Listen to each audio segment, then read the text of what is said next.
ಎತ್ತಿದ ನನ್ನ ಕೈ ನಿನ್ನ ಕುತ್ತಿಗೆ ಹಿಡಿದು ಎತ್ತಿನ ಪಲ್ಲಕ್ಕಿ ಒಳಗೆ ನಿನ್ನನ್ನು ಕೆಡವಿ ನಿನ್ನನ್ನು ಬೆತ್ತಲೆಯನ್ನಾಗಿ ಮಾಡಿ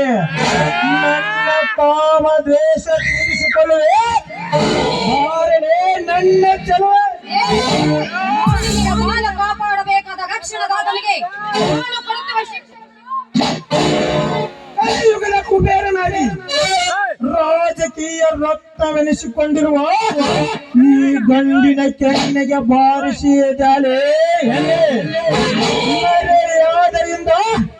ಇನ್ನು ದೇಹನ ಅರ್ಪಿಸುವಯ್ಯ ಇಲ್ಲ ಮಸಣದ ಹಾದಿ ಇಡುವಯ್ಯ ಪಿಸ್ತೂಲು ತೋರಿಸಿದ ನನ್ನ ಹೆದರಿಸುತ್ತೀಯೇನು ಹುಟ್ಟುವಾಗಲೇ ಬೆನ್ನಿಗೆ ಸಾವನ್ನು ಕಟ್ಟಿಕೊಂಡು ಬಂದ ಸಾತ್ವಿಕಳ ಇವಳು ಈ ಪುಣ್ಯ ಭರದ ಭೂಮಿಯಲ್ಲಿ ಹುಟ್ಟಿದ ಕಲಿಯುಗದ ಸೀತೆ ಕಲಿಯುಗದ ಸೀತೆ ಸಾವಿಗಿಂತ ಶೀಲವೇ ಮೇಲಂದ ಚಂದ ಹಾರುವ ಹೆಣ್ಣೆ ಮುಗಿಯಿತು ನಿನ್ನ ಕತೆ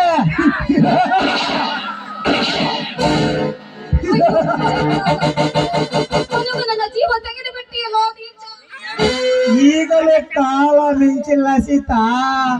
ನೀನೇ ನನ್ನ ಚಂದ್ರಾಮನೆಂದು ಚಕೋರಿಯಾಗಿ ಕೇಳಿಕೊಂಡರೆ ವೀಳ್ಯದೆಲೆ ಕೊಟ್ಟು ಸ್ವೀಕರಿಸುವೆ ನಿನ್ನ ಶಬ್ದ ಉಚ್ಚರಿಸಬೇಡ ಕಣೋ ನಿನ್ನ ನೆತ್ತಿ ಕುಟ್ಟಿ ರಕ್ತ ಸೀರಿ ರಕ್ತವನ್ನು ಕುಡಿಯಲು ಉತ್ತರಾಧಿಕಾರಿ ಬಂದೇ ಬರುತ್ತಾನೆ ಕಣೋ ನಿನ್ನ ಉತ್ತರಾಧಿಕಾರಿಗೆ ಇದೇ ನನ್ನ ಪ್ರತಿ ಉತ್ತರ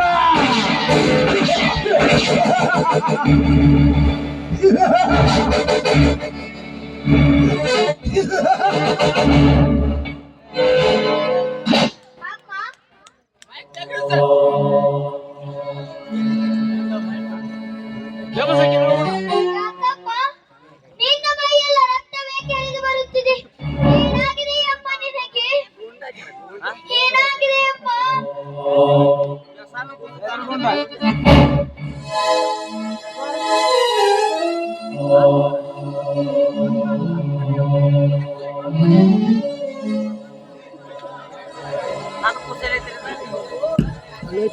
ಕುಮಾರ ನಿನ್ನ ತಾಯಿಯ ಪ್ರಾಣ ತೆಗೆದು ಓಡಿ ಹೋಗುತ್ತಿದ್ದಾನೆ ಕಣ ಆ ಪಾಪಿ ಈಗಲೇ ಹೋಗಿ ಆ ಗೌಡನನ್ನು ನಿಲ್ಲಿಸಿ ಕೇಳ್ತೀನಮ್ಮ ಬೇಡ ಅವನು ಕ್ರೂರಿ ಕಟುಕ ಬೇಡ ಹೋಗಬೇಡ ಕುಮಾರ ಇಲ್ಲಮ್ಮ ಇಲ್ಲ ಅವನೆಂತ